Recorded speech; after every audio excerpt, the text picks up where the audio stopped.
As the bell tolled, Constance Grayle dragged her friend Kate through the crowd, wondering if there was a festival going on. Kate tried telling Constance they should go home, but someone would bump into them and they'd be separated. Panicking and unable to find her friend, Constance ran through the crowd, accidentally walking past a barricade where the punishment was to be administered. Watching the cloaked woman ascend the steps of the podium, they'd unveil her, and seeing the woman's hair black as night, eyes amethyst glimmering, Constance thought she was so pretty. A brief silence. Then the woman said, "A curse upon you! A curse upon you all!" Rain began to pour, and the people called her a fiend, murderer, and that she was the cursed one. Constance covered her ears and closed her eyes. She's never witnessed the feral wickedness that lied within the common everyday man. She opened her eyes, and they locked with the woman's. In this brief moment, it's like the world was soundless. The woman let off a sad smile, and as the bell tolled once more, she uttered something only Constance could hear. The executioner drew his blade. As the woman knelt down, lightning struck. At the same moment he struck her.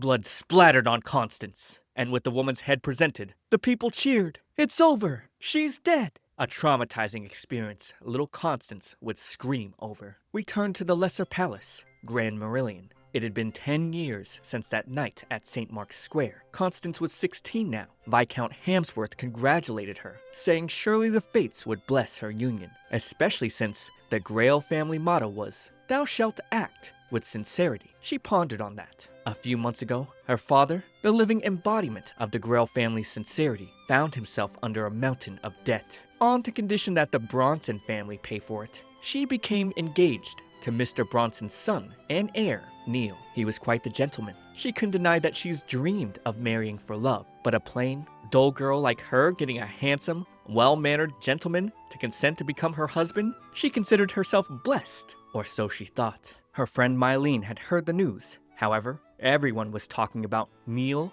and Pamela Francis. Someone saw them together in each other's arms when they thought no one was watching. This was shocking news for Constance. Kate told Mylene to stop spreading groundless rumors, but Mylene went further. She heard Pamela went through men the way normal people went through dance partners. This weighed heavily on Constance's mind. She trusted Neil. He was his usual kind self to her this very day. Unfortunately, she'd find him holding Pamela under the streetlight. Pamela spotted her and smirked, pulling Neil in for a kiss. Constance ran away, teary-eyed. She wished she could pretend she hadn't seen them. Still, she needed to face this with sincerity and talk it through with him. She turned and eeked, suddenly seeing a woman beside her, and by a glance, Constance thought she was gorgeous. Looking at the ballroom, the woman said, "Sure seems festive." Constance invited her inside, and because of that, the woman was allowed in. She thanked Constance for helping her. Constance continued to ponder on what to do with Neil. And then, Brenda meekly congratulated her engagement. Constance felt she'd seen Brenda around before with Pamela. As Brenda took her leave, Constance noticed her hair ornament was falling off. Brenda's eyes nervously widened, spotting Pamela above. Constance tried to help her out, and Brenda made the excuse that she needed to get her evening bag upstairs, and asked that Constance look after her hair ornament. Some time passed, and Pamela would shout Constance's name. Pamela made a scene, saying she was well aware of Constance's family situation, but she's gone too far.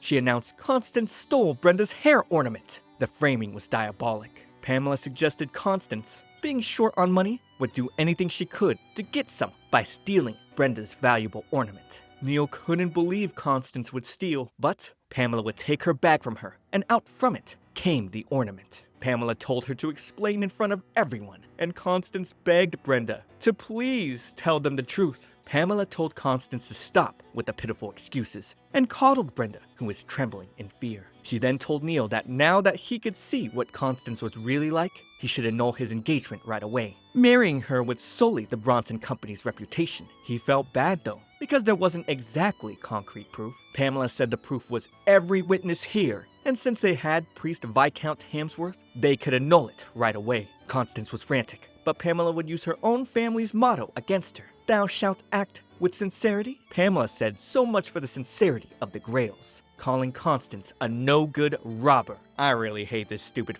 bitch. My ideal world? Send her and people like her to the gallows. As people clamored, Constance fell to her knees, begging anyone to help her. The woman from earlier said, "Very well, I'll help you out for a price. She spoke through Constance, saying, "And which one of us is the robber here exactly?" Pamela was shocked. She hated how Constance always proudly spouted nonsense about sincerity. She's never liked her, and hated how everything fell into her lap, even though Constance was far inferior to her in both looks and family fortune. That's why she decided to use Brenda to destroy her. Pamela tried to clap back, but Constance cut her off, reminding her the man she was so sensually riding in the bushes was her dear fiancé.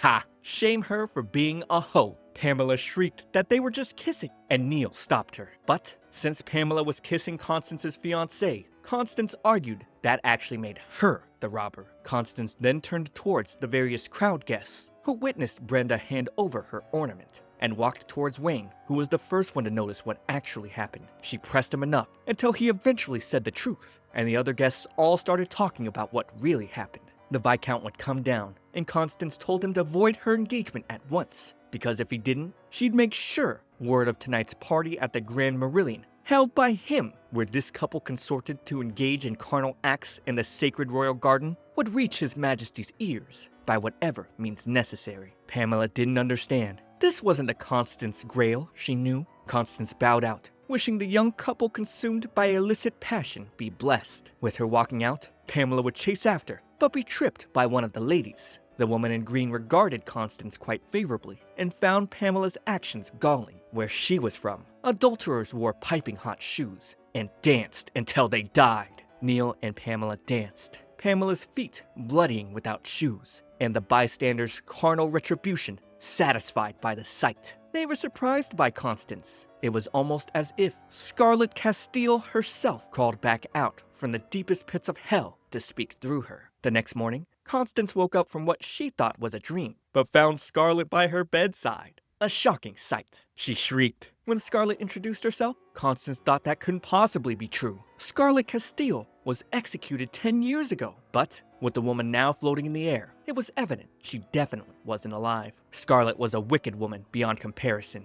She plotted to poison her romantic rival, Cecilia, a Viscount's daughter, to the Crown Prince Enrique, denouncing her crimes at the Grand Merillion. And not only was their engagement annulled, but her utterly ruthless behavior led to her execution 10 years ago. Scarlet didn't remember a thing about the day she was executed, but the Grand Merillion was where she was humiliated by that idiotic Enrique and that black-hearted Cecilia. Remembering infuriated her. When she came to, she found herself in that place, but for some reason couldn't enter the hall. She was sure it was thanks to Constance she was able to enter. She matter-of-factly told Constance she seemed plain, unassuming, and had no redeeming traits. But the fact she noticed Scarlet was something she could be proud of. What a smug ghost. Scarlet was here to make sure Constance held her part of the deal. Constance would append the rest of her life, ensuring Scarlet succeeded in getting vengeance. Scarlet made up her mind to send every last one of those scoundrels who had executed her to hell. You'd think she knew who they were, but she was clueless. How could she know? After all, she was set up. She wasn't the type to resort to something so pedestrian as poisoning Cecilia. Constance would become her agent, unmasking the culprit and sentencing them to hell on earth. Connie was skeptical about this, but Scarlet mentioned that her family was in debt. Plus, she didn't have much of a choice with her marriage being annulled. Scarlet asked if refusing to repay her sounded like the Grail's sincerity her family boasted of. Constance would have to agree to the deal. Shortly after, she'd visit an orphanage, telling the nun that she came on behalf of the Orlamoons and introducing herself as Letty. She explained that the family wished to collect letters from the Maurice home for orphaned children to commemorate Lady Lily's death this day. This was all a part of the plan to question those who might have known what happened to Scarlet. She figured Lily Orlamoon would be useful. After all, they were friends. After Scarlet's death, Lily devoted herself to good works to atone for her crimes. People referred to her as the White Lily of charity for her fairness. Constance admired her. However, 2 years ago, Lily poisoned herself, ending her own life in her family's chapel. The reason for her action remained unknown till this day. To Scarlet, it didn't make sense that Lily would choose self-end,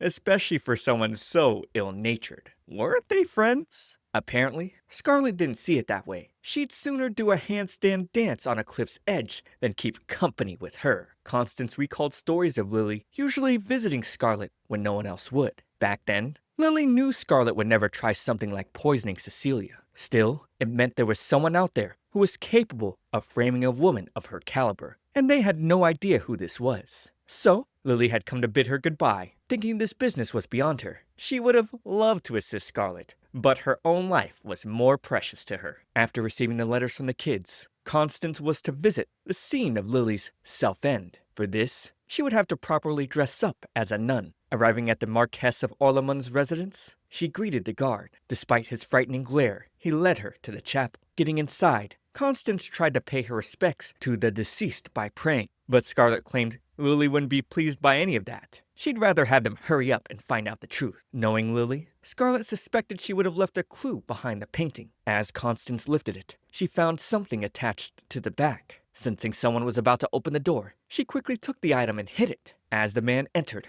Scarlet couldn't believe it was Randolph Ulster. What was he doing here? Apparently, Constance told Scarlet that Lily was married to Randolph Ulster of the House of Richelieu. However, Scarlet saw him as her nemesis. Some even referred to Randolph as the Lord of Death. Randolph then asked Constance about George, the little red-headed boy he often played with at the orphanage. Before she could answer incorrectly, Scarlet told her to answer that George had chestnut hair, while Tony was actually the kid with red hair. Nice save. After making things clear, Constance excused herself. Randolph offered to walk her back to the orphanage, and she appreciated the offer, but would have to decline, claiming she had errands to run. Finally out of the chapel, she was relieved to be away from someone so intimidating. She wondered if Randolph suspected her. Scarlet couldn't tell, but knew the man had a keener nose than was good for him. Back in the chapel, Randolph noticed the painting was slanted and saw pieces of what Constance had ripped off on the floor. Returning to the orphanage, Constance dropped the clothes she was given at the gate, and a little money as well. The children suddenly approached her,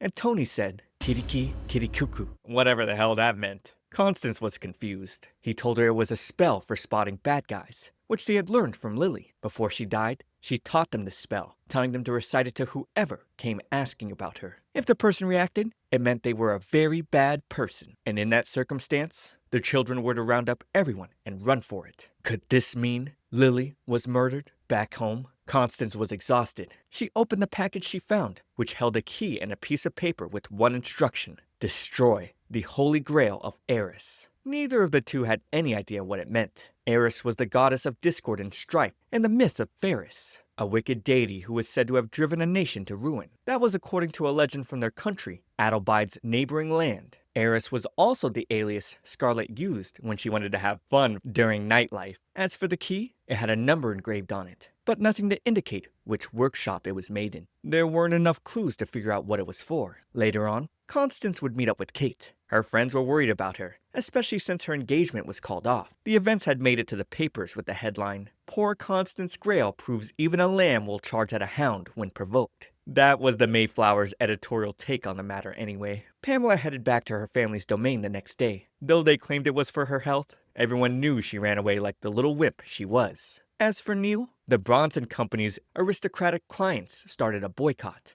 Just this morning, he had come to apologize to Constance, and she told him how to stop the people coming after them. She didn't blame the rest of the people at the Bronson Company. She was way too sincere for her own good. Still, Kate warned her to be careful, since she had become an overnight celebrity. Even though Constance didn't want to mention where she was last night, Kate didn't mind. She would always be there if her friend needed her help. Considering what had happened, Kate figured Constance wanted nothing to do with men. That was until she saw an invitation letter inviting Constance to Amelia Godwin's ball. She wished Constance good luck on her journey finding a new man.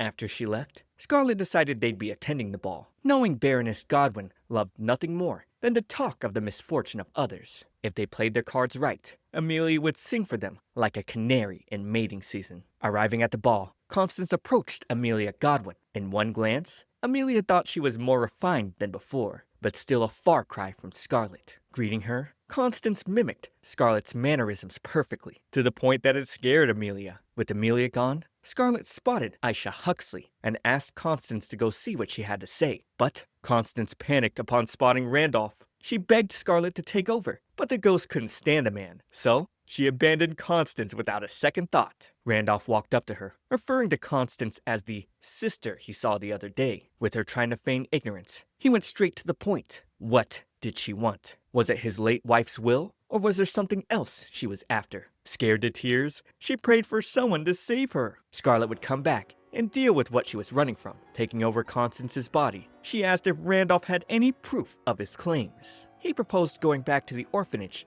to see if they'd confirm that she was the same Letty who visited on behalf of the Orlamunds. She declined, valuing herself too highly to arrange a date with a gentleman she just met. Suddenly, they were interrupted by the sound of shattering glass and gasps from the crowd.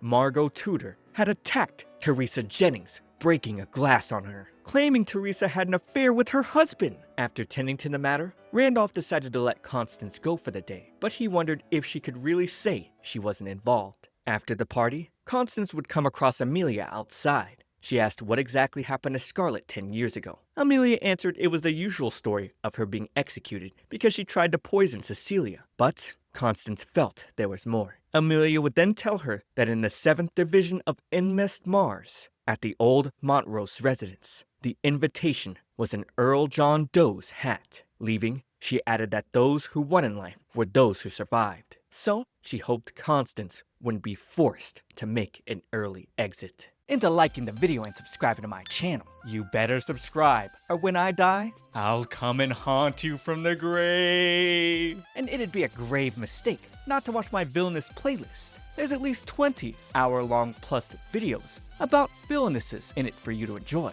So come on, hit that subscribe or you might die.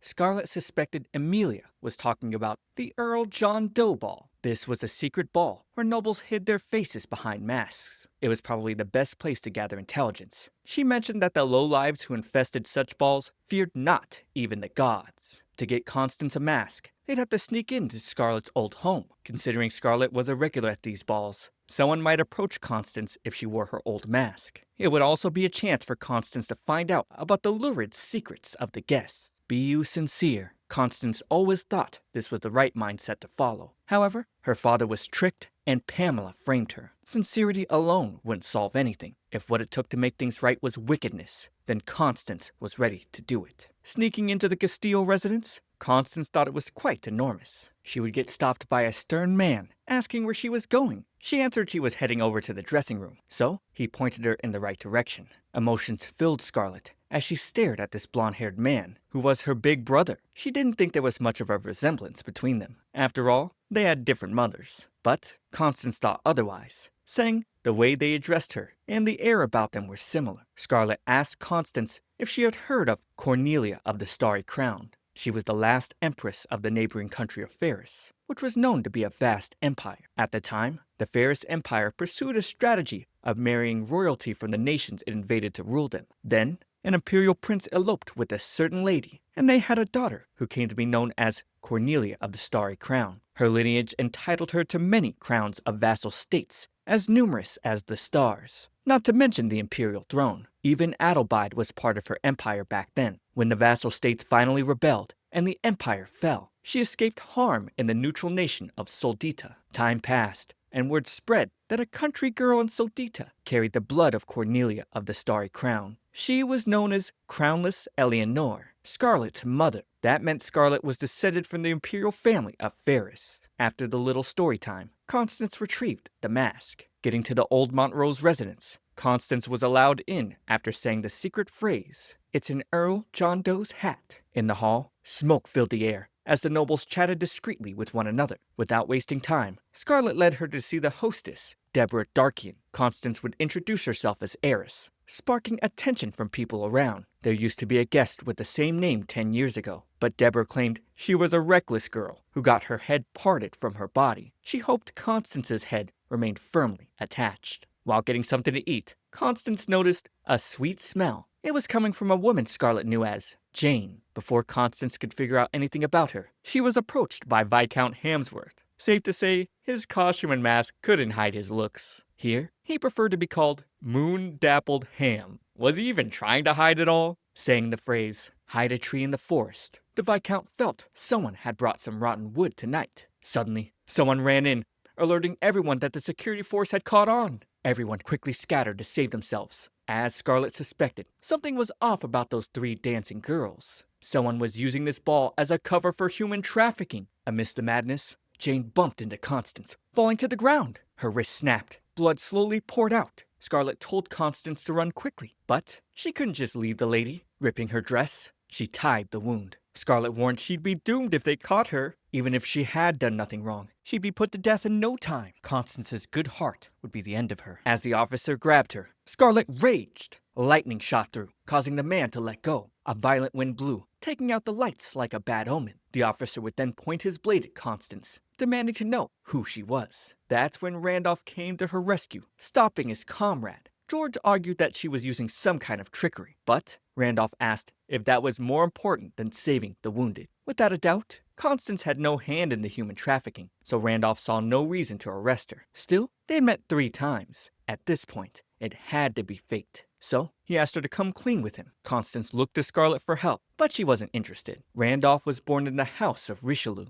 They were great nobles on par with the Castilles. Seeing no other choice, Constance asked if he was willing to negotiate. He easily saw through her and asked if she was willing to suffer through a scandal. Abandoning her sincerity, she was ready to take on whatever life threw at her. Randolph told her the simplest method was to get engaged. Before even understanding his words, she blurted out, "I'd like nothing better." And then it finally clicked. Well, it was already too late. The next day, they went to a priest to bless their union. Now, Constance understood why Scarlet avoided Randolph. With this union, they could clear the Grail family's debts, and he had a pretext to keep an eye on her. Of course, she'd be free to annul the engagement before long. Constance didn't see how this union benefited him, and she'd be shocked to hear that he wasn't interested in getting married. Having a fiancé would act as a repellent towards any ladies approaching him, so in the end, the union was quite beneficial. Getting down to business, she explained wanting to clear Scarlet's ghost of her false conviction. Ralph thought her story was preposterous. It was unusually consistent for fiction. Sometimes, she resembled Scarlet so much that he could almost believe she was her. He didn't mind if she wanted to clear Scarlet's name, stating her desire to help others was laudable. Randolph asked if there was anything else Constance was hiding, following Scarlet's orders. She told him there was none, but boy, was she a poor liar. He could see right through her. Constance's debt problems were over, so Scarlet felt she was done helping her. However, Constance mentioned that when she was faced with problems she couldn't solve herself, she screamed inwardly for someone to help her, and eventually, Scarlet came to her rescue. She wanted to properly thank Scarlet for saving her. Now, it was her time to return the favor. Back at the Royal Security Office, Kyle burst into the room, complaining that the hostages they caught took poison and died in jail. But he confirmed their ringleader didn't have a sun tattoo, which meant they had no ties to the De Gallus organization. He suggested bringing Constance in for questioning, and Randolph shocked him by revealing his engagement to her. And he was set to visit the El Bait Villa with her tomorrow. At the villa, Randolph and Constance would meet the Crown Prince, Enrique Adelbide, the same man who broke his betrothal to Scarlet. The Crown Princess, Cecilia Adelbide,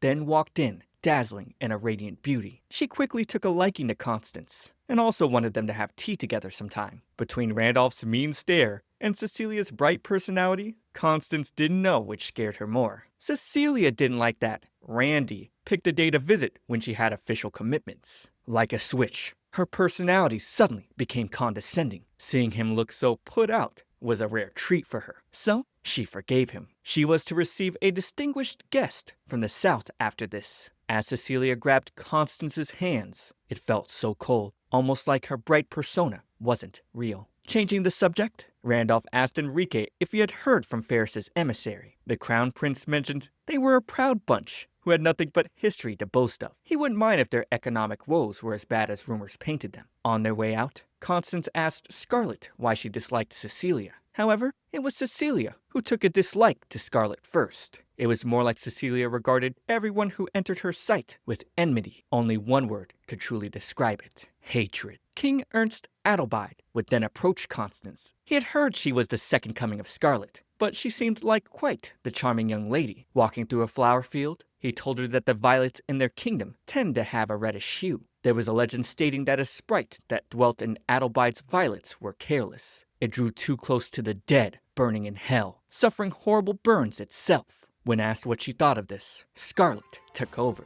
She thought perhaps the flower sprite hoped to save the dead. It wouldn't dare go on blooming so boldly if it hadn't anything to be ashamed of. Hearing this, Ernst was reminded of Scarlet. Knowing her, she would most likely say, "The affairs of wildflowers are no concern of mine." At that moment, it was as if the king could see Scarlet in front of him. Constance informed Randolph that she had been summoned by an investigative committee. Deborah Darkian summoned her to the Twilight Room at the Grand Merillion for investigation. It wasn't legally enforceable. Randolph saw no reason for her to play along. Regardless, Constance planned to go. She was certain there was much more she needed to learn. According to Scarlet, Deborah's investigative committee's gatherings were famous, but none knew what transpired there. No one breathed a word about it. Hence, it was given the name the Silent Ladies' Tea Party, lit up with only candles. Deborah welcomed Constance, stamping with a blood print. Constance agreed not to speak of anything that happened here. Deborah revealed she had received a letter from Pamela, saying that nothing Constance did broke the law. So, Deborah and her friends would do the honor of judging Constance, so she wouldn't end up like Scarlet. Deborah mocked Scarlet's last impression as her face rolled through the mud like a toy. She could never bear the shame of such an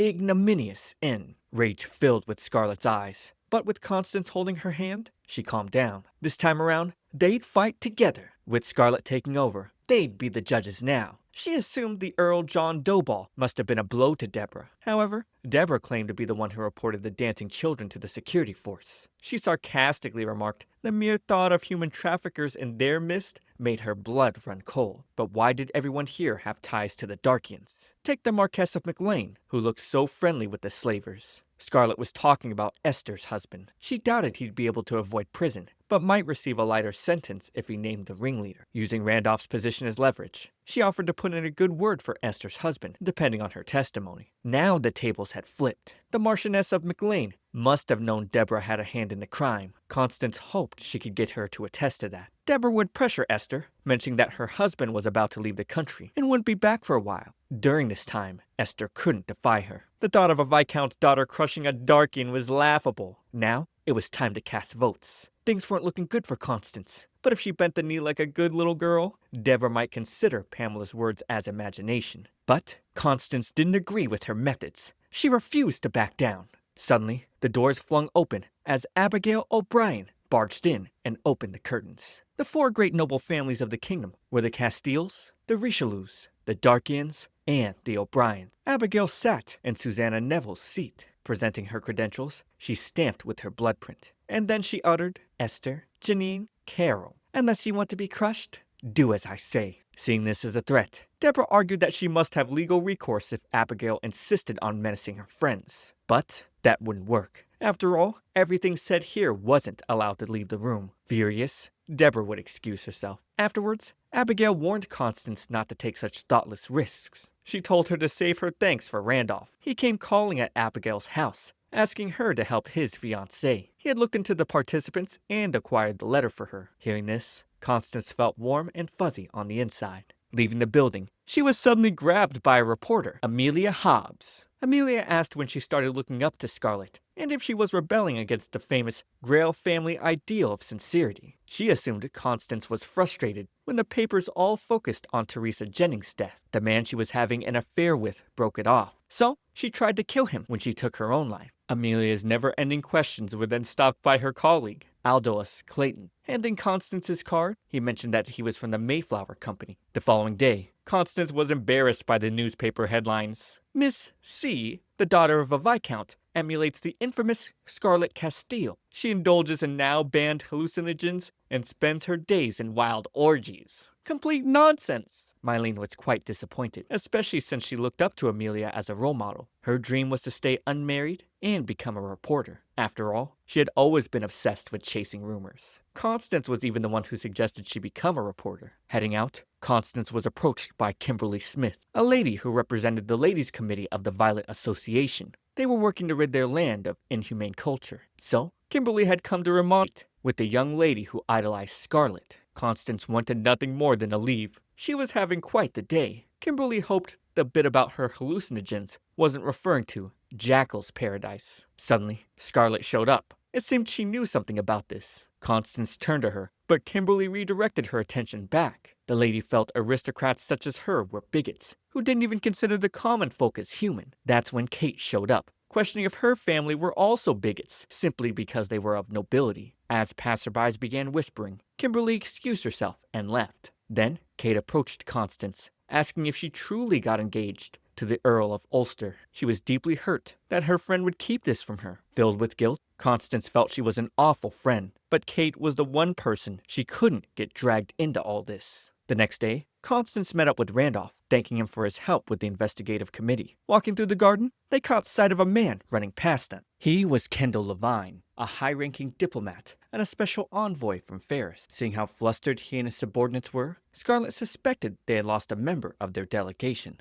Someone with the name Ulysses had been missing since yesterday. Randolph suspected it was Ulysses Ferris, the 9-year-old 7th Prince of Ferris. The Parisians had been surprisingly quiet about this. He would need to return to the security force quickly. As for Constance's meeting with Cecilia, she promised to be careful. The Crown Princess wouldn't trip her up if she could help it. If all else failed, she'd use his name. Scarlet would then leave to find clues about who abducted the little prince amidst all this security. Upon meeting with Cecilia, the Crown Prince was upset to hear that Randolph had urgent matters to attend to. Nevertheless, she was happy to have a guest. Meanwhile, Scarlet informed Constance of her findings. There was a suspicious man known as Vado, a merchant from the Republic of Sodita. He had come to see Cecilia. The Crown Princess boasted her fine collection of antiques, which came from all over the continent. Vado usually found them for her, and he even visited her yesterday with some fine carpets. As Cecilia poured her tea, Constance noticed a distinctive smell. Cecilia used to be rather sickly, so Vado fetched her a special herb tea as a favor. Considering she was nearly poisoned, Constance assumed she was always on guard. Hence, her tea was different from Cecilia's. The Crown Princess would then tell her the full story. The day Enrique reneged on an appointment with Scarlet in order to pay her a get-well visit, Scarlet was furious. That very night, they found out one of their water jars had been poisoned, and Scarlet's earring lay beside the poisoned jar. A half-empty bottle of poison was also discovered in her home. Following that, she was executed for her crimes. But Cecilia admitted she herself was guilty of falling in love with Enrique, knowing he was engaged. It was also her fault he had no children. She assumed he would cede the throne to his younger brother, Johann, who had a son and a daughter. Cecilia put on quite the act to win favor around her, but Scarlet couldn't be fooled. She could tell that the herbal tea was poisoned to terminate pregnancy. The after effects should be wreaking havoc on her insides. Cecilia's body must be as cold as ice. Seeing the Crown Princess drink the tea caused Constance to squeal. Scarlet let her know that she would become a target now. But Constance couldn't just let an unsuspecting person drink poison. Scarlet tried to pretend that she was lying, but Constance could always tell when she was speaking the truth. As for Vado, his hamper could be used to carry a small child. So, they decided to do some more digging. After visiting some companies, they learned Ferris had a monopoly on that abortion drug, but no one knew of the man named Vado. Scarlet claimed this itself was valuable information. Suddenly, their carriage stopped, and the coachman mentioned there was something wrong with the tires. As he came back, Scarlet immediately noticed the coachman's voice was different. Opening the window, Constance was startled by a man staring right at her, causing her to jolt back. To check if he was a bad man, she said the same words the kids told her back then, Kiriki, Kirikuku. The man instantly tried to unlock the door, but Scarlet would use her powers to push him back. In desperation, he pulled out a gun to shoot. Oh my god, is she dead? Blood splattered on the window of the carriage. Constance was safe. Opening the door was Aldous Clayton. She couldn't believe it. He looked nothing like the same person she had seen earlier. As she noticed him, Aldous turned around, remarking that he would have let her be if she were none the wiser. Aiming his gun at her, he said she was about as foolish as they came. Shortly after, they would arrive at Folkvanger, the House of Plenty, on Rosencruz Street, or as Constance knew it, the infamous high-class brothel. She feared Aldous was about to sell her. Getting inside,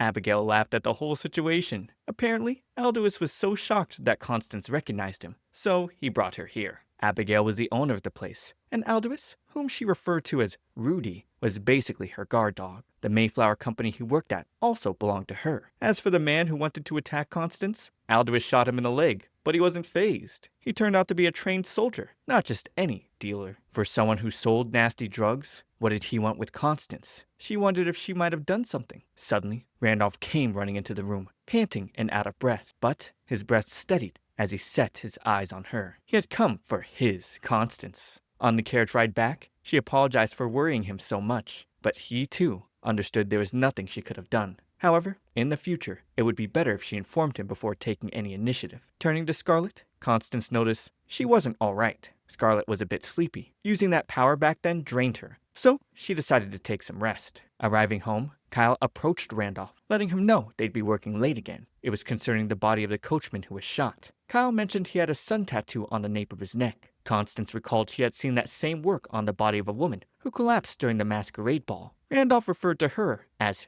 Kiara Grafton, but Constance told him that Scarlett referred to the woman as Jane. Hearing that she had a sweet smell about her, Randolph confirmed that it was Jackal's paradise. It was a potent hallucinogen, also known as Jane in certain circles. The coachman who attacked Constance was also a drug dealer who had the same tattoo. She wondered who these people were. Randolph explained that they were a vast criminal syndicate they'd been pursuing for a long time. Murdering, kidnapping, human trafficking, hallucinogen smuggling. They were known for all kinds of crimes. It was said they belonged to no nation and would do anything for the right price. Their name? De Gallus, which meant the rooster that crows at dawn. The following day, Kate would come visit Constance. A messenger from the Grail house had come to them last night, saying she hadn't come home, and asked if they knew anything. She wanted to know what Constance had gotten herself into. Was it something dangerous? And if it was best to give up on it. Constance couldn't bring herself to tell Kate. It was way too dangerous. Kate was the last person she should tell about this, but her actions only served to hurt her friend more. Not a word about her engagement, and now, not a word about this. An explanation would have helped, but Constance would only apologize and then dismiss her. As Kate left, a strange man showed up in front of Constance's gate, dropping a package. Without considering the risks, she rushed to pick it up,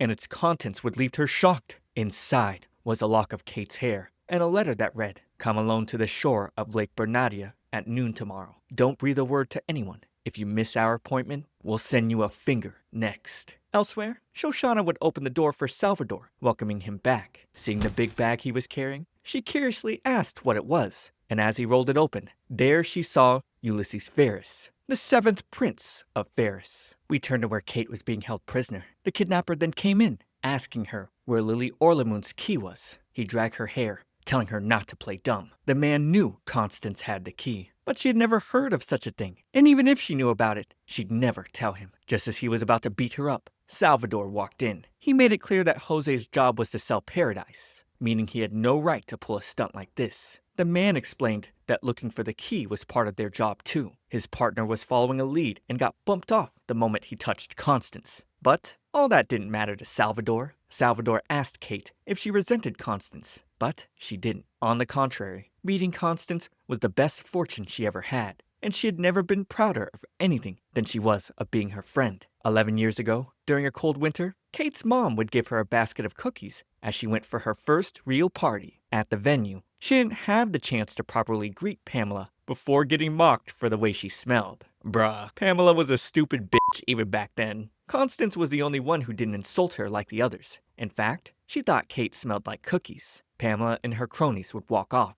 irritated. Kate would then share her cookies with her. Constance immediately fell in love with the delicious taste. From then on, they became close friends. Sulking in her bed, Constance worried about her friend, but she couldn't remain sitting around doing nothing. On her way out, she bumped into Randolph. He was here to ask Scarlett if there was anyone else at the ball using Jackal's paradise. Recalling the warning from the letter, Constance couldn't bring herself to tell him about it. It might endanger Kate. However, Scarlett would mention Norman Holden. He was someone who had quite the Jane habit as well. With the message relayed, Randolph left to look into him. As he walked away, Constance tried to reach out, but held herself back. In the end, she got Kate involved in the worst possible way. Their friendship might never be the same after this, but she was determined to save her. Arriving at the location, Constance was taken to see Kate. Both were held as hostages. Furious to see her, Kate questioned why she came. She didn't want to be saved if it came at Constance's expense. Kate would be released, but not as Constance expected. More like taken away to be executed. Constance screamed for them to stop. Before being taken away, Kate told her to follow her own path. This wasn't the promise, but what did Constance expect? There was no way kidnappers would be true to their word. She struggled,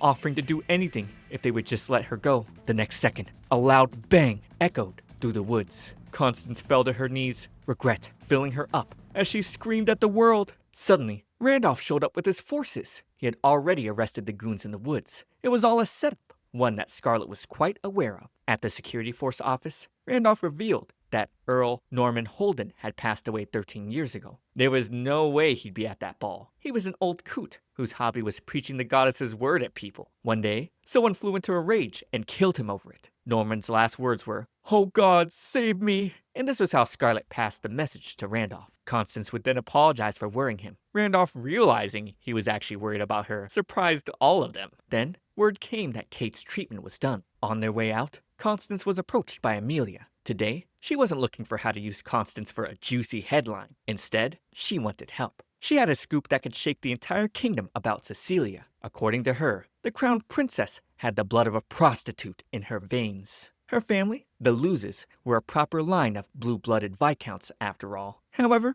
Amelia had gotten a tip that their family register showed signs of tampering. Although Viscount Luz had a daughter with his wife, the daughter was said to have died in an epidemic quite some time ago. It turned out the Viscount had another daughter. Although her rose-red eyes proved she was of Luz blood, he'd given her to an orphanage because her mother was only his mistress. They say this girl and a boy at the same orphanage swore eternal love. The girl's name was Cece. The crown princess often slipped out of the palace to visit the people of the slums. It was famously proof of her virtue. However, Amelia suspected she was secretly meeting up with her old lover. Sadly, her source went and turned into a drug addict. Now, she needed someone else who was close to Cecilia. This was where Constance would come in, and she wasn't given much of a choice in this. Meeting up with Kate, she rushed into her arms. Kate was still trembling from the trauma. Constance then told her there was something she had to hear. At the same time, Jose was secretly taken out in his prison cell. And this secret assassin was Crown Princess Cecilia. She'd meet up with Salvador, who asked her to take the chance to bear the prince's child. But it'd be harder for her to get anything done in this state. As for why he was here, he had a message from headquarters. They were resuming the Holy Grail of Eris. On another day, Scarlet was furious at Constance, feeling she'd been neglecting her revenge lately. It had been a month since the kidnapping. Kate's testimony revealed several facts about the mysterious De Gallus. The spell Lady Lily had left behind was one of the organization's passwords, and their plan was to steal her key. Constance handed over the book to Randolph, asking him to investigate the matter himself. Since the kidnapper had a sun tattoo, he was probably part of the organization. But he'd been assassinated in his cell before he could be interrogated. Witnesses placed Crown Princess Cecilia in the vicinity. Constance planned to call on Abigail so she could meet with Viscountess Aisha Huxley. Scarlet had mentioned having business with her back at the ball. There was a chance she'd ignore a request to meet with a girl like Constance. Hence, she decided to ask the House of O'Brien for a favor. Following that, Abigail would approach her alongside her little niece, Lucia. Surprisingly, Lucia's eyes darted towards Scarlet, admiring her amethyst eyes and red dress. How could she see her? Abigail promised Constance would receive an invite from the Huxleys soon. It was quite shocking that she believed Constance, but Constance had been a puzzling figure since knowing her. It all made sense now, because Scarlet was by her side. Despite not being able to see her, Abigail spoke of how Scarlet's execution pained her, so she was willing to assist. Scarlet responded, saying she wished Abigail would confine her jokes to that squashed frog she called a face. And even though she couldn't hear her, Abigail knew Scarlet was throwing insults. Meanwhile, Constance had no idea anyone else could see Scarlet apart from her. Apparently, Lucia was born with keen intuition. If anyone else had eyes like her, it would be Viscount Hamsworth, who was said to have the goddess's favor. Abigail had heard the Viscount could see unearthly things. On the carriage back, Constance recounted how Teresa Jennings lost her life in a murder-suicide attempt, and her husband, Kevin Jennings, had become an invalid. As far as Abigail was able to discover, De Gallus was selling the hallucinogen Jackal's Paradise. However, Scarlet would tell her to forget all that, and instead find out what happened 10 years ago from Aisha. Scarlet knew Aisha to be a gloomy, plain girl. One could say she was part of Scarlet's entourage, or a fan perhaps. If Scarlet wore a red dress, so would Aisha. And if it were blue, Aisha would do the same, in a similar color. She'd even copy Scarlet's hairstyle. And just once, she looked Scarlet in the eye, saying, "I want to be you." Of course, Scarlet would tell her the world didn't need 2 Scarlet Castiles. Elsewhere, Randolph would meet with Duke Adolphus Castile. He wanted to know about the Holy Grail of Eris. Adolphus claimed he was unfamiliar with the term. Then, he'd warn Randolph to finish building his hand before playing it. He said that was the secret to a long life. Back home, Constance and Scarlet went through what they knew, starting with the attempt to poison Cecilia 10 years ago, when they found poison in one of her house's water jars. Scarlet was suspected because of the moon bowstone earring that resembled hers, which was found lying beside the loser's water jar. As ill luck would have it, she called the house just hours earlier. There, she'd slapped Cecilia. However, both of Scarlet's earrings were with her when she first fell under suspicion. Everything she wore was one of a kind from the hands of a master craftsman. Yet, she wasn't cleared of suspicion. Upon inspection, she was told one of her earrings were fake. They claimed she had anticipated the investigation and prepared a replacement. In other words, someone swapped one of hers for the one found at the loser's estate while it was in the security force's safe. In the end, the king authorized a search of her home. No one would dare touch the Castillo residence without a royal order. After that, a half-empty vial of poison turned up in Scarlet's chambers, and she was marched off to a cell. Cecilia would be a suspect. After all, she benefited the most from Scarlet's death, or so she thought until recently. Right now, Scarlet wasn't so sure anymore. After 10 whole years, Cecilia seemed to loathe Enrique as much as ever, and she didn't seem attached to wealth or power. So, what was her real motive? Something was happening now, and Scarlet was certain that Cecilia had a hand in it. Going by what Amelia said,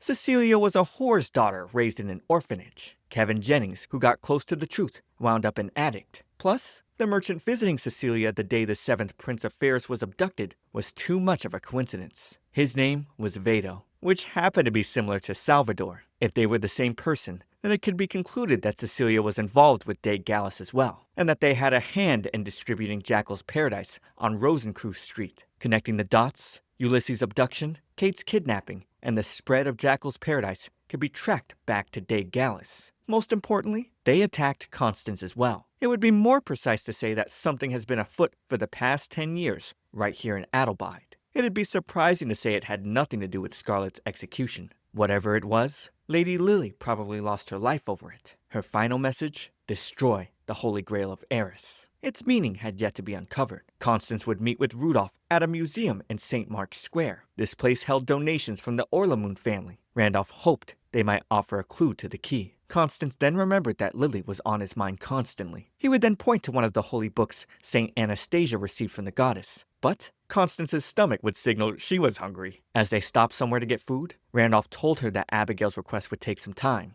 Cecilia owned the hospital where Kevin Jennings was a patient, so he'd need to go through bothersome formalities. Constance would then tell him that she and Scarlet went over what happened 10 years ago, mentioning that Scarlet's earring was switched. He had read the files. The one deemed an imitation wasn't made of bowstone, but a type of shell known as silver shell. As for the design, it was identical to Scarlet's. Seeing that silver shell didn't circulate by many routes, he looked up who had bought any at the time. One familiar name popped up, the Spencer family. That was also Aisha's maiden name. The Spencers owned several workshops that worked with precious metals. There'd be no surprise if Aisha had made replicas of Scarlet's earrings. There was a chance she might be involved with De Gallus. Randolph warned Constance not to do anything rash when going to question her. Standing where she had been executed, Scarlet didn't feel a thing. She also couldn't remember anything. Meanwhile, Aisha didn't expect Constance to get to her through Abigail. She had no idea why people said Constance resembled Scarlet. As far as Aisha was concerned, no one could take her place. Scarlet was her goddess. The mere fact that Scarlet remembered her name back then left her speechless. As Constance arrived at the manor, Aisha was enraged. She'd pick up a blade from her drawer before going to meet her. Meeting with Constance, she apologized for the state of the house, but Constance didn't mind. Bowing and greeting Aisha, she resembled Scarlet unmistakably. Going straight to business, Constance asked what that smell was.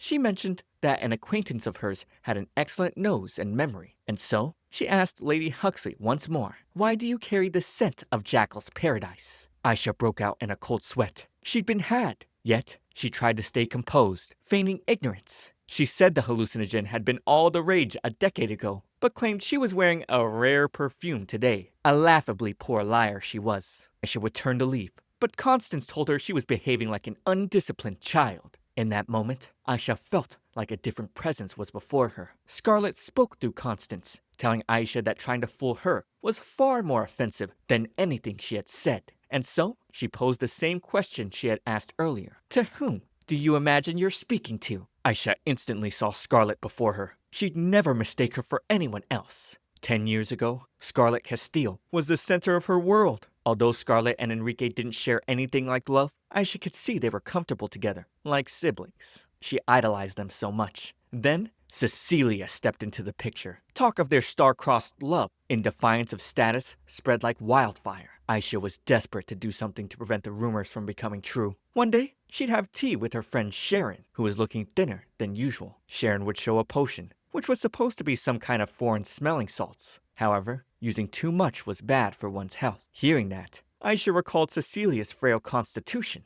If she became ill, she'd have to return to her family estate. So, Aisha put on her replica of Scarlet's moon bowstone earrings and set out to pay a sympathy visit to Cecilia's residence. Unbeknownst to her, Scarlet had come and caused a scene hours earlier. Finding one of the water jars, she decided to pour the smelling salts into it, claiming it was all for Scarlet. Rather, if she could do this, she could become Scarlet. The truth was finally out. Aisha said she didn't know the salt was poison. Still, she had the bottle she used back then and said it was just a slimming drug. Aisha begged for Scarlet's forgiveness, but she had the chance to confess, knowing Scarlet was innocent, and didn't. Aisha insisted she did this all for her, even believing Scarlet would have done the same. However, Scarlet would rather die than do something so disgraceful. All Aisha did, she did for herself. Who did she think she was to use Scarlet as an excuse? Filled with guilt, Aisha brought out her blade, finally, to atone for her sins. But before she could kill herself, Scarlet would stop her. Her death would do nothing good now. Better to live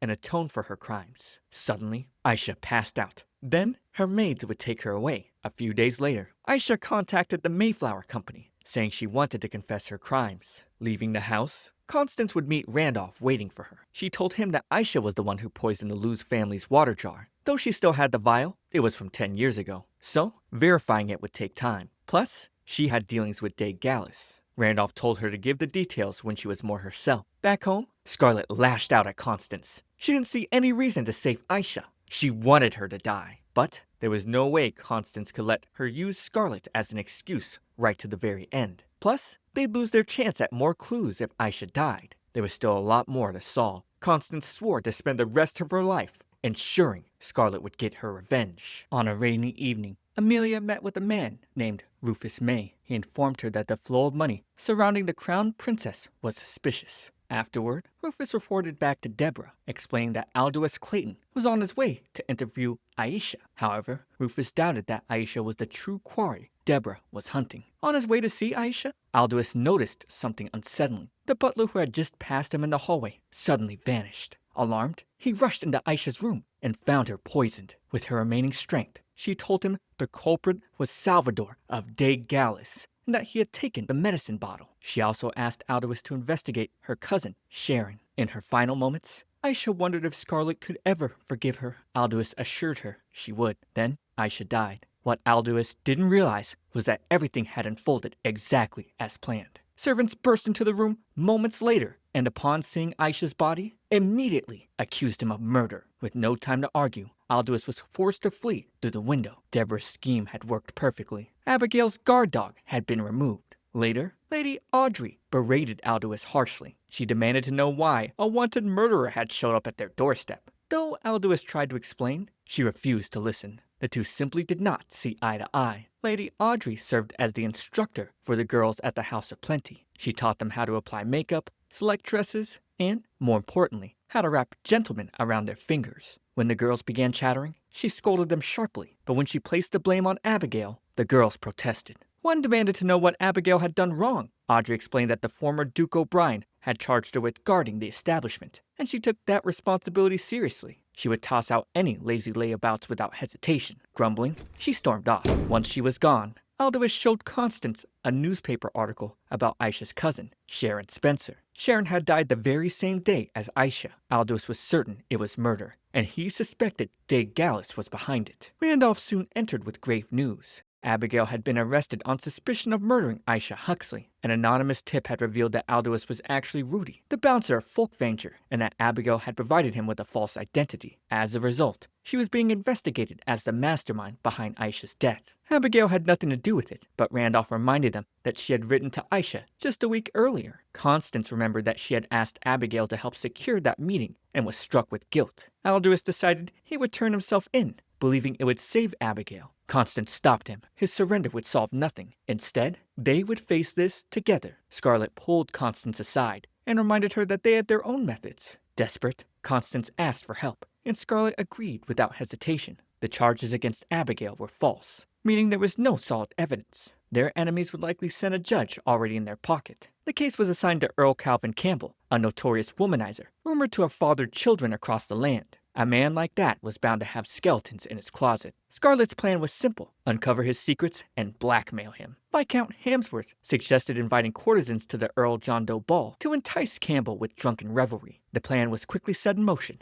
If things went poorly, Aldous was prepared to confront the Earl at gunpoint. One of the girls thanked Constance for giving them the chance to repay Abigail. Years ago, she and Rebecca had been trapped in a horrific establishment, virtually a prison. Escape had seemed impossible. Then, Abigail appeared and purchased every girl there, rescuing them all. They owed her everything. Even Lady Audrey, who initially insulted the girls as barely fit to be funeral flowers, ultimately supported the plan. Anyone who picked on Abigail picked a fight with Folkvanger. She stopped the girls to use every trick in the book. They would strip the Earl down to nothing, figuratively speaking. At the ball, Earl Campbell stood apart from the festivities, frustrated that no one had chosen him despite his preparations. Then, Miriam, the pride of Folkvanger, appeared like a rose fairy. He approached her eagerly, only for Hamsworth to intercept and claim her. The Earl became a laughingstock. His mood shifted when Rebecca stumbled into him looking troubled. He offered to be the wind that blew her clouds away. Rebecca confided that Abigail had been arrested, and she feared ending up in destitute. Campbell admitted he would be presiding over the trial. What he expected to be a dull assignment had suddenly become interesting. He promised to provide for her, if it came to that. But when Rebecca mentioned Hamsworth had a similar offer, Campbell doubled down, bragging about his wealth. She then sweetly asked where that wealth came from. Later, Rebecca reported back to Constance. Campbell had been siphoning funds from hospitals and orphanages, state-sponsored institutions. On paper, the money appeared clean. He funneled it through secret accounts tied to a citizens group known as the Violet Association. Scarlet immediately recognized the name. She pointed out that Kimberly was affiliated with that association. Constance confronted Kimberly about her connection to Earl Campbell. Kimberly praised him as a sympathetic supporter of their cause. When Constance hinted at illegal donations and secret accounts, Kimberly's expression darkened. She suspected someone in their youth committee was the true rat, using the association as a cover. Kimberly realized Constance intended to blackmail Campbell into acquitting Abigail. It wasn't a poor strategy, but Constance alone might not succeed. Kimberly offered to handle it. The O'Briens would not fall on her watch. To prove her sincerity, she left Constance with a clue. What color are violets? In their country, violets carried a reddish hue, symbolic of the royal family's eye color. In Ferris, royalty bore bluish-purple eyes. The symbolism ran deep. Constance began piecing together the truth about the Violet Association, but Scarlet interrupted. It was nearly time for the verdict. As Abigail stood before the court, Constance waited outside, praying. Soon, Randolph emerged with the news. Abigail had not been found guilty due to insufficient evidence. Earl Campbell looked as though he himself had been sentenced to death, delivering the verdict. Overwhelmed, Constance nearly collapsed. Randolph caught her in his arms. By the closeness, she turned bright red. She thought his chest was sure firm. He worried she might have a fever, but she quickly insisted she was fine. Abigail returned home safely, greeted tearfully by Lucia and the others. Relief filled the house. Soon after, a man was arrested for Aisha's murder. He confessed and took his own life that very evening. Yet, rumors began spreading that someone had leaked information about Aisha, leading to their death. The accusation targeted Amelia Hobbs. Desperate for a dramatic comeback, Amelia confronted Cecilia, addressing her as Cece, and insinuated that she and a boy were the only survivors unaccounted for in a burned-down orphanage. In an instant, Cecilia drew a dagger and pressed it to Amelia's throat. Cece is dead, she said coldly. If Amelia valued her life, she would leave the country by day's end. Otherwise, her shabby red hair would be dyed crimson. Meanwhile, Constance walked the streets, recalling Abigail's warning to stay cautious. Everything had unfolded too smoothly to simply be the resolution of a decade-old crime. Something bigger was at play. Dave Gallus was searching for Lily's key. If they could unravel the mystery behind the key and the phrase, the Holy Grail of Eris, they might uncover the truth. Suddenly, a girl named San bumped into Constance for directions to the Grand Merillion. Her subordinate, Eularia, hurried over, scolding her for getting lost and urging her to use a map. Scarlet noticed San carried a large bundle on her back. She handed the map to Constance and asked her name. When she heard it was Grail, she smiled and called it wonderful before departing Eularia. Later, Randolph returned home and placed Lily's key before Constance. He had traced its origin. It was merely a decorative key-shaped trinket. The inscription had been added at Lily's request. P10E3. Something clicked in Constance's mind. She rushed to her room, spread out the map Son had given her, and told Scarlet she believed she had finally figured it out. Deciphering Lady Lily's message, Constance was able to figure out the location on the map. Scarlet figured they'd probably be looking for somewhere the Orlamoons made donations. This would bring them to the Museum of History. Arriving there, Constance pointed out a historical scripture in a showcase, but she was hesitant to reach for it. Randolph then took it, and inside, a letter was found. Lily had always hated to lose. Without a doubt, she believed the goddesses had chosen her because she was special, at least until that day. 21 years ago, at the age of 5, Lily first met Scarlet, and for the first time in her life, she felt defeated. She humbly introduced herself, but Scarlet found her face dreadful and walked away. Lily reprimanded her for being rude, demanding she give her name as well. As Scarlet introduced herself, Lily was stunned by her radiance. Scarlet also pointed out that Lily harbored ill will towards her, and such a bearing marked her out as a fourth-rate lady. That was how these two met. Several years later, when Lily was 8, they were chosen to be the Crown Prince's playmates during his convalescence. So, they went to spend time together at the royal family's summer retreat. The Crown Prince was quite shy and unwilling to meet the girls, without a care for etiquette. Scarlet questioned if he couldn't talk. He wasn't fond of her insolence, asking if she didn't know who he was. But she'd quip how could she know someone who had yet to introduce themselves. After Enrique gave his name, she'd drag him off to show a sight worth seeing. Stepping out in the sun, they found themselves on the top of a tower. Enrique marveled at the beautiful lay of the land before him. With this sight, Scarlet let him know it was a waste to spend all his time indoors. There was a wide world out there to see. On another occasion, Enrique happened to be running late. He needed to submit some work before his tutor would get back to his office.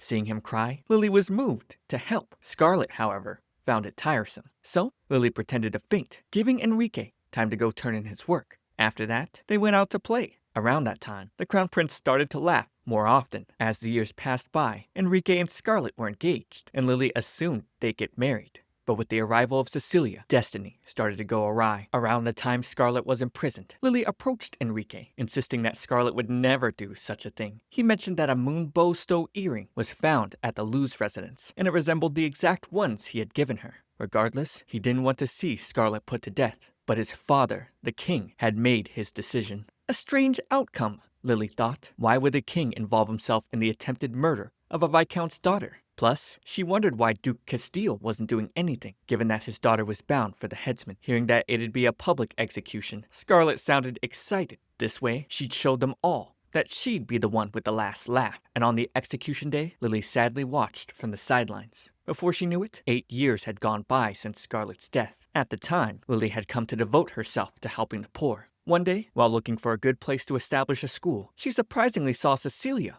It was strange to see her in a place like this. Lily would tail her, eavesdropping on her conversation nearby. As Cecilia met with a subordinate, the man informed her that the Holy Grail of Eris was finally about to resume. The second contact mentioned they couldn't afford another failure, and neither could Ferris. Cecilia had successfully gotten Viscount Luz hooked on Jackal's Paradise, and she was having explosives smuggled in from Melvina. The revolt could start at any time. Lily was shocked to hear these things, but also wise enough to keep herself silent. Running away, she speculated the Holy Grail of Eris was a Parisian invasion plot. From that day on, she began gathering information in secret. Her contract marriage to Randolph, on the condition of mutual non-interference, made it easier for her to move freely. While meeting with one of her contacts, he'd tell her about De Gallus, the ones responsible for bringing in Jackal's Paradise. But he also warned her to be careful. Once their sights were set on her, she'd be done for. Leaving the casino, she noticed Salvador already keeping an eye on her. Before Lily knew it, she was boxed in on all sides. They had infiltrated everywhere she could think of. There was nothing the likes of her could do. If it ever came to war, she felt bad that the first victims would be Tony and the other orphan children. So, she taught them the spell Kiriki Kirikuku, telling them to recite it to anyone who came looking for her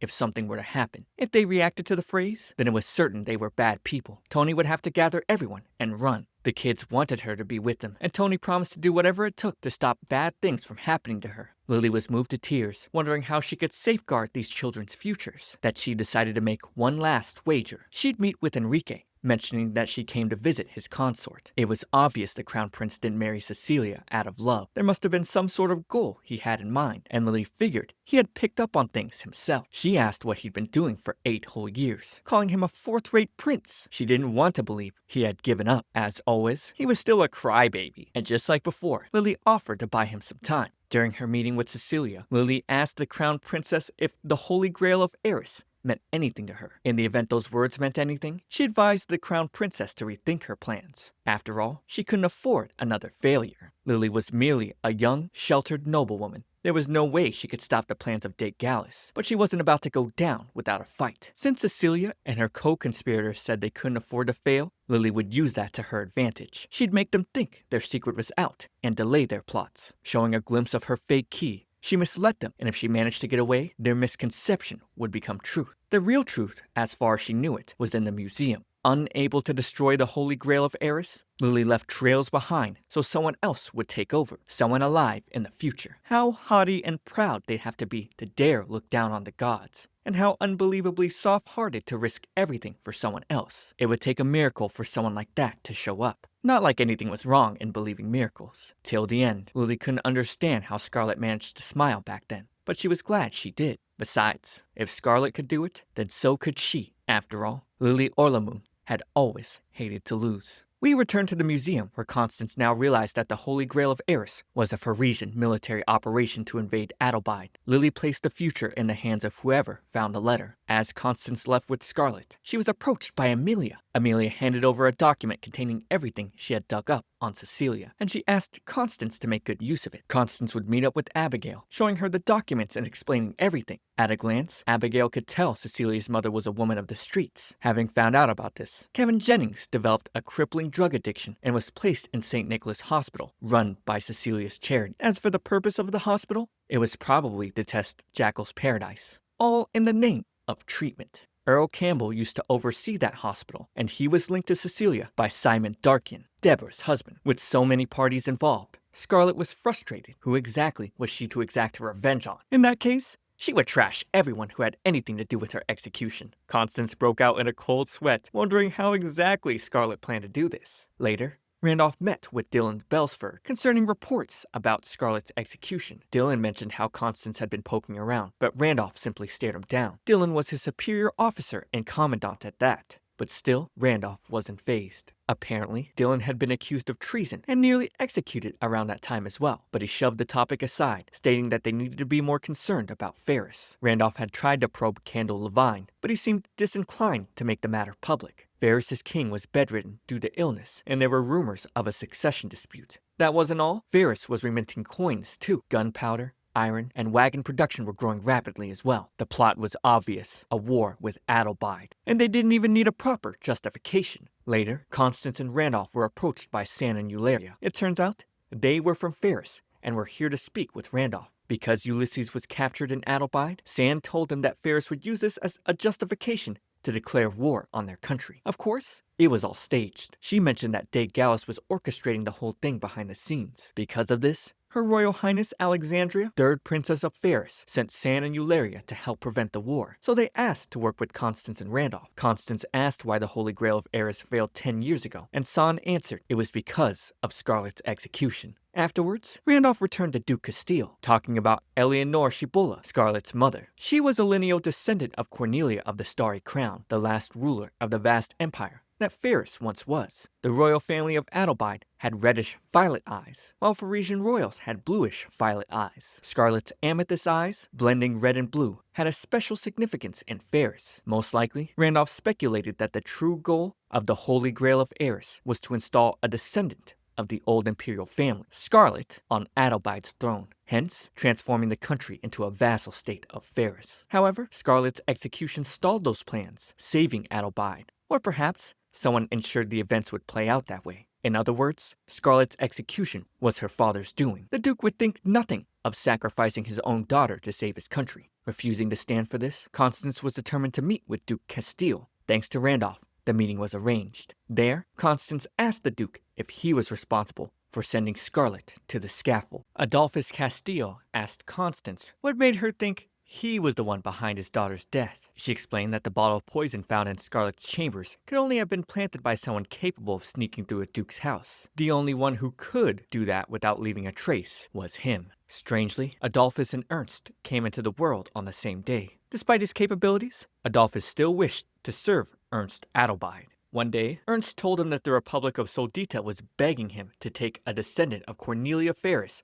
off their hands. Such a liege was so dangerous that he couldn't entrust it to just any noble house. Adolphus was his only real option, and he was happy to oblige. Later on, he would meet Eleanor Shibola. As Adolphus's bride from across the sea, she was the very picture of a good wife. Her singular shortcoming was her frail constitution. However, it wasn't long before Scarlet would be born. Dylan and Ernst were quite fond of Scarlet. Looking back, those might have been the final days they'd laughed together in blissful ignorance. Eventually, Adolphus told Ernest there were rumors of a strange drug circulating around. It was mostly popular among young aristocrats. It begged the question, how were they able to obtain it? Of course, this drug was Jackal's Paradise. At the time, it seemed a trivial matter. Some months later, Ernst was shocked, hearing that Dylan had been imprisoned for treason. Given the circumstances, Adolphus doubted he could avoid the headsman. Without a doubt, he was framed. The goal was simple, to wage war, and the culprit was none other than the kingdom of Ferris. Since Dylan was the pillar of Adelheid's border defense, Ferris planned to invade once he was dead. This only proved that there were traitors in their midst. Amid it all, one man had seen a meteoric rise, Simon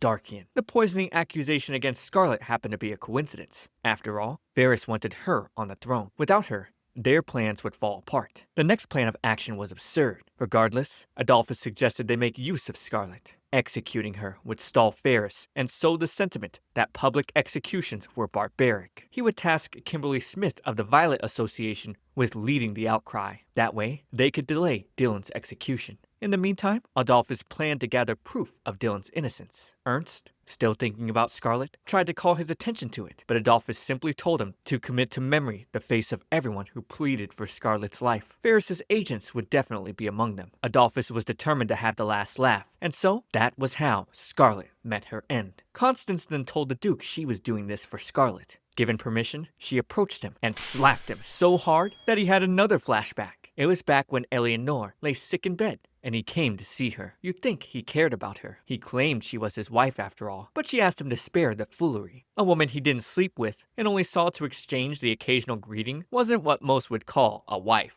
Eleanor might have been a silly girl, but even she knew that the blood in her veins could spark a fire. But she wouldn't so easily accept the life of being a prisoner. It was nothing but a living death. She wanted to have some harsh words with Adolphus, and she ended up punching his face hard. It wasn't exactly what you'd call words. However, back where she came from, they talked to dunderheads with their fists. Since coming to this country, Eleanor had done a lot of thinking and decided to live out her life as she pleased. That was Cornelia Ferris's dying wish. And if Adolphus had a problem, he'd have to tell Cornelia herself. Afterwards, Constance panicked, realizing what she had just done. Scarlet would apologize, saying her mother taught her to speak to dunderheads with her fist. Constance made the excuse this was a custom from the homeland of her friend's mother. Hearing this, Adolphus wasn't angry. He asked what else her friend wanted, offering his head. If they ever had need of it, they only needed to ask. Constance asked if he wanted to die. It was then he realized death was what he'd been longing for. He believed he deserved punishment. Of course, Scarlet would be too pitiful for words. Robbed of her life through no fault of her own, Scarlet would take over Constance's body, telling her father she'd never once thought herself as pitiful. Although she felt anger and sadness, she knew how awkward and proud her father was. There was no need for her father to pity her. After all, she came into this world loved, for she knew that even her father loved her.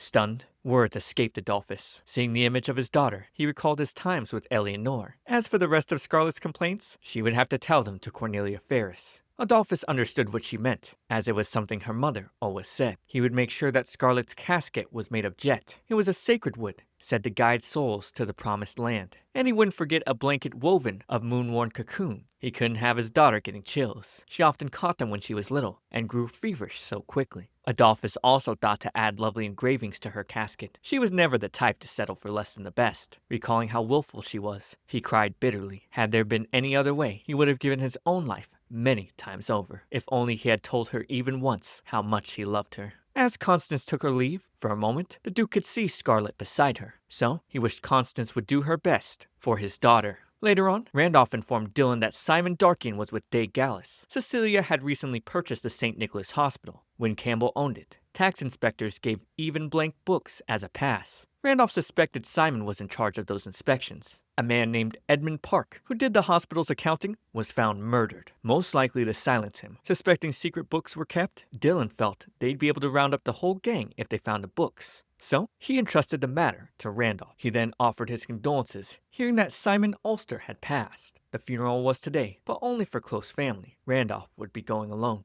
Elsewhere, Constance met up with San and Eulalia. Much hadn't changed on their end. Second Prince Roderick was still avoiding public appearances. Third Princess Alexandra was still locked in the tower and on track to be burned. Fourth Prince Theophilus was already acting like he was king. His followers had even picked a date for the coronation. He was the most obvious suspect for leading the Holy Grail of Eris. As Mylene approached Constance, San and Eulalia took their leave. On her way to becoming a real reporter, Mylene was writing articles to sell to the papers. Her latest was on the suspicious death of Edmund Park. His death appeared to have been a work-related vendetta. His clients included the Raven Trading Company and St. Nicholas Hospital. Curiosity struck Constance and Scarlett as they heard the hospital's name. According to Mylene, Edmund and Earl Campbell were gambling buddies, and their favorite gambling den was under a restaurant called the Goat's Hoof.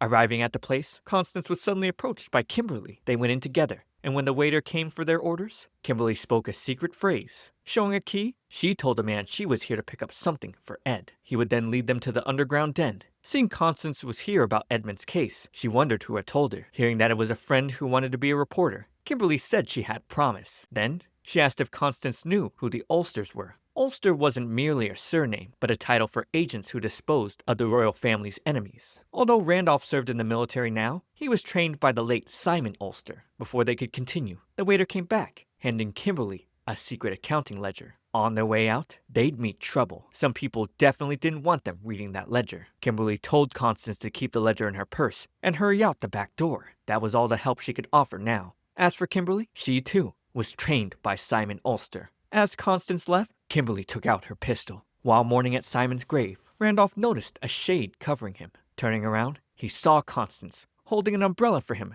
due to the rain. She then showed him the document Kimberly left in her care. He was upset at her for always acting on her own, but considering he was alone as well, she decided they'd call it even. Everyone close to Randolph had been dying one by one. It made him ask if she saw him as death itself. Constance pointed out that his fiancée lost her last betrothed to another woman, the same woman who made a spectacle of herself at a ball, got mixed up in one criminal incident after another, and worst of all, she was haunted by the wickedest woman of the age. Her words soothed his heart. Then, he'd take her hand so they could leave together. As Pamela lay on her bed, looking dejected, the old man beside her could tell her spirit wasn't broken. So, he asked if she didn't want revenge on the one who had done this to her, Constance Grail. Meanwhile, Randolph told Constance that Kimberly survived only with an injured arm, and she'd be out of the hospital soon. That ledger had allowed them to arrest Siam Darkian for falsifying official documents. His wife, Deborah, was sent to the Rudolph Convent on suspicion of human trafficking and smuggling Jackal's Paradise. With this, Day Gallus would be stripped of its biggest backer. After that, they'd meet with Abigail. She was disappointed to hear that Deborah was involved in the smuggling. Concerning where to find Prince Ulysses, Simon had no idea, and they had mere days before the Pharysian delegation departed. If they couldn't find the prince before then, it would mean war. Scarlett wondered if any of the Day Gallus collaborators controlled the harbor. The kidnapper was a merchant with an unusual skin tone by their standards. Yet, not a soul had reported seeing him. So there was a chance the prince was someplace a man like that wouldn't stand out. Hearing the idea, Randolph mentioned Kiara Grafton. There was a wharf on her family's lands. Since she had warehouses perfect for hiding a person, he decided to investigate, and Constance would go with him. As they left, Aldous rushed to Abigail, bringing terrible news. Deborah had escaped from the convent. On the carriage, Constance thought Randolph seemed angry that she came. On the contrary, he felt it was better to have her within his sights than let her run off on her own. With that being said, he might not need to keep an eye on her for much longer. Once Prince Ulysses was found, and all this was resolved, Constance and Scarlett would have achieved their goal as well. Constance knew what he was about to say, but didn't want to hear it. He told her he'd make arrangements for her to dissolve their engagement when the time comes. That way, no blame would fall on her. As for Randolph, it seemed he had no plans to marry. He didn't believe he'd be able to make a wife happy. For an investigator, he definitely didn't see the signs here. Elsewhere, while Lucia returned from getting treats for Abigail, a cat suddenly snatched the bag from her. The maid quickly left to retrieve it. Following after her, Lucia would be shocked by what she saw next. There, Deborah stood, holding a blade to the maid's throat. Lucia demanded the maid be released at once. knowing Deborah was really after her. Meanwhile, Constance and Randolph would arrive at the warehouse. It seemed awfully quiet, so Scarlet went to take a peek through the windows. At that moment, a grenade landed behind them, letting off a terrible explosion. Luckily, Randolph shielded Constance. Bullets were fired at them, and Scarlet helped pinpoint one of the goons on the roof. Randolph quickly took him out with a headshot. He decided to act as bait, while Constance got to safety. In the midst of the gunfight, Randolph's arm was wounded. Constance wanted to chase after, but Scarlet would stop her. Fear and confusion filled her eyes. Then, she asked Scarlet what to do. On the other hand, Randolph found himself only thinking about Constance's safety. He noticed some of the men had been knocked out. Seeing the purple sparks, he was certain it was Scarlet. Thanks to her, he could handle the rest. When it got dark, Randolph returned to Constance, complaining about her not running away. But she'd flipped the tables on him, calling him stupid. How could she have possibly left him in this situation and run? Surprisingly, he found her insults amusing. Without realizing it, Constance was already crying because of how scared she was. She feared he might die. Likewise, he was afraid to lose her. As they watched the beautiful reflection of the moon on the sea, Randolph turned to her, saying he'd love to walk through life at her side. Took him long enough. Of course, Constance would allow it. Even if the gods objected, she'd allow him everything, and if anyone tried to find fault in him, she'd give them a proper slap. Returned back to Lucia, who was being held hostage by Deborah. But she would not be frightened. Deborah was jealous of Abigail being right all the time, so she couldn't wait to see the look on her face when she sent Lucia's head. Just then, Salvador would interrupt her. Out of nowhere, he stabbed Deborah, making it clear that he had a policy not to kill kids. He ordered her to go back to the convent and keep the security force's eyes on her. To prevent her from telling any tales, he brought some goons to make sure she wouldn't be able to talk after they were done with her. As Deborah was dragged, she screamed desperately, but all that noise fell on deaf ears. Lucia was asked to run home, but she heard a voice calling out for help, and the voice was coming from a sack nearby. Salvador thought she was quite sharp to have noticed. Later on, San and Eulalia had found where Ulysses had been kept hostage earlier. By the looks of it, he was being fed. The fact that the prince was abducted in his country was all Pharis needed to start a war. Theophilus already acted like he was king. His agents would dispose of Ulysses at once. After all, only he and Ulysses inherited the bluish-violet eyes that marked their royalty. But if the young prince was being kept alive, it meant Theophilus wasn't the one behind this. Sam then came to a conclusion. Their real enemy was second prince Roderick. Back with Constance and Scarlet, they were yet to find out where Lucia was, and Deborah had turned up in no condition to talk. Like the ghost from the past, Pamela approached Constance. She looked so drained of life.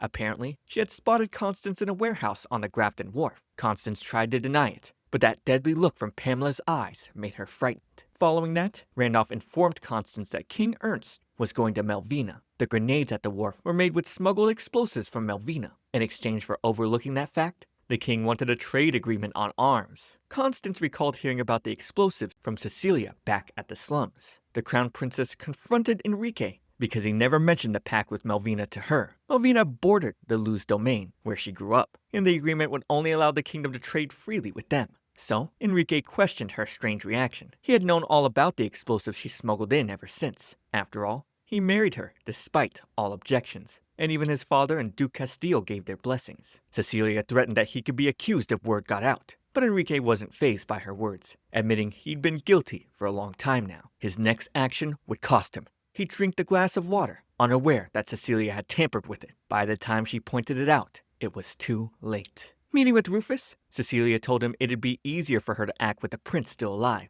All their plans were now in place, with Ulysses being moved to a dungeon. Despite unforeseen developments, now was their time to strike. It also turned out that George Gaina was working with them. Soon enough, the news began spreading the news of Ulysses' kidnapping. People were scared, hearing Pharis was ready to go to war. Worse, Pamela would serve as a witness, accusing Constance of the kidnapping. George would show up at her front door to arrest her for aiding and abetting the abduction of Ulysses Pharis. She was taken in for questioning, but she insisted she did nothing wrong. George asked if Randolph did the dirty work, saying they had testimony that he drew his gun. Constance figured Randolph was probably being questioned somewhere else. This way, they could delay the search for Ulysses and hasten the war. Suddenly, Constance admitted to the kidnapping of the prince. Not only that, she admitted having backers who wouldn't hesitate to kill to get what they wanted. Realizing what she was about to do, George tried to stop her, but it was too late. She revealed the name of the organization, Dague Gallus. After that, she requested the presence of Viscount Hamsworth so that her engagement to Randolph would be broken off. Randolph ran over to meet Constance in her cell. He was furious, but she explained that he wouldn't be able to act freely unless they severed ties. To think she would cast him off just like that. If the day came when all this was over and they could laugh together again, she wanted to drop in on a certain someone uninvited. That someone was strong, kind, and always in the right. But he was such an oaf that he convinced himself that he couldn't make anyone happy. This time, she wanted to be the one to take him by the hand. It would prove difficult, as Randolph was certain she'd be proposed to first. Not just by anyone, but by a dull man who couldn't manage a witty remark or pick a decent spot for a date. Placing his hand on her cheek, Constance cried. Then he kissed her on the forehead. While the king was gone, second Prince Johann Adelheid was confronted by Rufus. Placing his daughter's hairpin on the table, Rufus threatened the prince. He promised nothing would happen to Johann's daughter as long as he publicly executed Constance Grail. Rotting in her cell, Constance hadn't seen Scarlet for a while. At first, she thought Scarlet went away because she exhausted herself back then. But now, she was certain she was wrong. Whether Scarlet was fed up with her or not, Constance wasn't sure. Her father would come visit her, distressed to find his daughter had been slated for execution. Suddenly, she asked him to disown her, fearing her family would be blamed. He didn't know much about what was happening in this country, but he felt the least he could do was take a stand to keep his daughter safe. Of course, the risks were great. However, he told her that they had their own way of doing things. He'd remind her of the family motto before leaving. In the slums, while handing out food to the kids, Cecilia was approached by Shoshana. She told the crown princess to change the people keeping watch. The guards were being too rough with Lucia and Ulysses. By nightfall, Cecilia went to the prison where the kids were being kept. She warned Lucia to keep her head down, unless she wanted to die. Lucia found Cecilia and Shoshana to be awfully kind. The crown princess would kill if he ordered. But that was why she came, to make sure Lucia was cautious. Seeing Lucia and Ulysses reminded Cecilia a lot of herself back when she was in the slums as well. The next day, Mylene and Kate were shocked to read that Constance was in prison for the kidnapping of Ulysses. It was absurd. And worse, she was going to be publicly executed. Kate mentioned that public executions had been abolished after Scarlet's. Mylene recalled it was due to the protests of the Violet Association. Hearing that, Kate made up her mind to meet them and save her friend. That was when Kimberly approached. We turned to Scarlet, who went to meet Hamsworth. The Viscount could see her all along, and she was certain he knew of her presence since they met at the Grand Merillion. Otherwise, he'd never have bothered with the engagement of a Viscount's daughter. 10 years ago, Hamsworth visited Scarlet in her cell, but she wanted nothing to do with him. Regardless, he asked her to call upon him if the fancy ever struck. And after so many years, the fancy had struck her at last. So, she asked for his help, and he was happy to oblige. Scarlet asked him to start by hunting down some rats. Over in Ferris, Kendall would visit Prince Theophilus due to an urgent development. He informed the prince that Ulysses was captured by Date Gallus, and second Prince Roderick was in league with them. Hearing that the members of Date Gallus had sun tattoos, Theophilus recalled seeing the guard with one. As for where Kendall got this information, it was from Princess Alexandra. Meanwhile, Viscount Hamsworth would approach Johann, saying he was supposed to receive charity from Prince Enrique in the near future. Johann doubted his brother would do such a thing. Hamsworth turned to take his leave. But then, he asked Johann if he was in need of divine aid. Recalling his daughter's hairpin, Johann looked distraught. Rufus then came in, interrupting them. He'd introduce himself to the Viscount, explaining that he was recently appointed Assistant Controller of the Treasury. It seemed Hamsworth had heard of him. He invited Rufus to come to his church when he had the time. Just as they were about to shake hands, a surge of electricity shocked Rufus. The Viscount apologized, claiming it to be the whim of the goddess. After that, he met with Scarlet outside. Seeing how Rufus kept his gloves on when he was about to shake with Hamsworth, she was sure he had a sun tattoo on his wrist. Rufus was a rat, and Hamsworth's mission was to uncover his antecedents at once.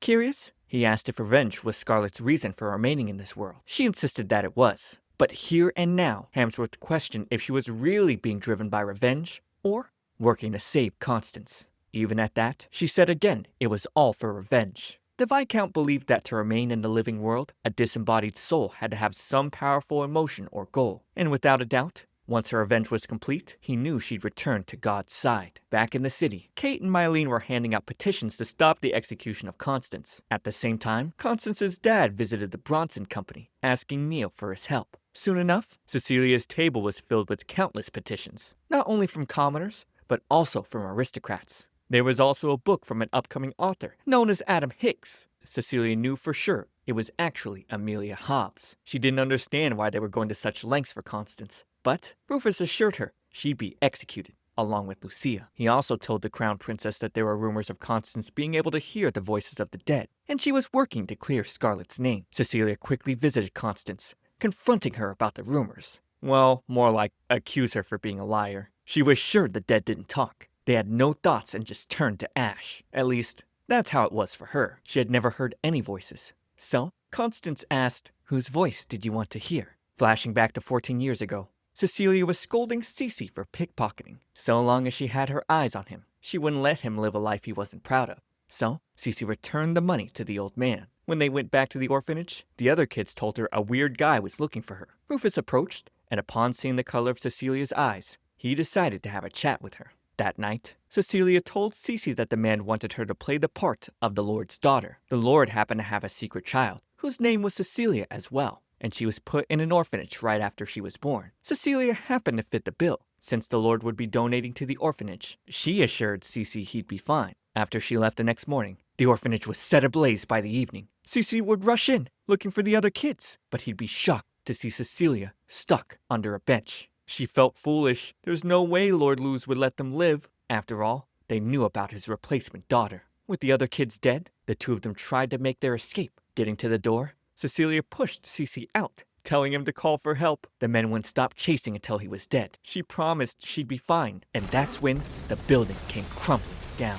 The next morning, Rufus stared at the burned down building, regretting how all his hard work had gone to waste. Suddenly, he caught sight of Cece. He thought he was a girl, but more importantly, Cece had the eyes of the Luz family. Seeing the hatred in the boy's eyes, Rufus offered to let him make Lord Luz suffer. All he had to do was follow their orders. They'd give him the chance to tear down Lord Luz, along with the whole country. And so, it turns out that Cece had been playing the part of Cecilia all along. Okay, that is crazy. Rufus then told him they'd be executing Lucia on the same day as Constance. Back with Viscount Hamsworth and Scarlet, he informed her that the real Rufus May had passed away 10 years ago. He was the youngest child of less than wealthy nobles, and he came to the capital when his bad conduct effectively got him disowned. At the same time, Randolph was working late when Sam came to meet with him and Kyle. She asked if they'd like to see their Princess Alexandra accede to the throne. Kyle pointed out that the princess had no support or lineage worth mentioning. Plus, since she was a prisoner, he didn't see what chance she had of winning out. However, it turned out that Alexandra had a major backer. King Ernst, who was said to have gone to Malvina, actually went to Ferris to see her. Hearing that, Randolph deduced that the princess who was a prisoner was a double. That was just how much Ferris feared Adelbide. Back in the prison, Constance was visited by Brenda, who showed her the newspaper. It had news of Kate and Mylene protesting her execution.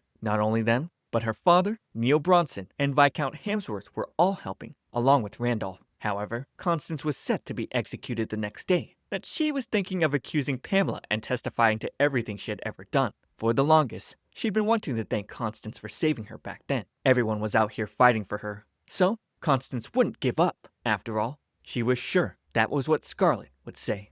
Alright, we did get a crazy plot twist, but otherwise, I still think this series is trash. We're right at the ending, so I might as well finish. Subscribe if you want to keep up with next week's final part. But for now, watch this next video. It's me, Comfy T. I'll see you all in the next one.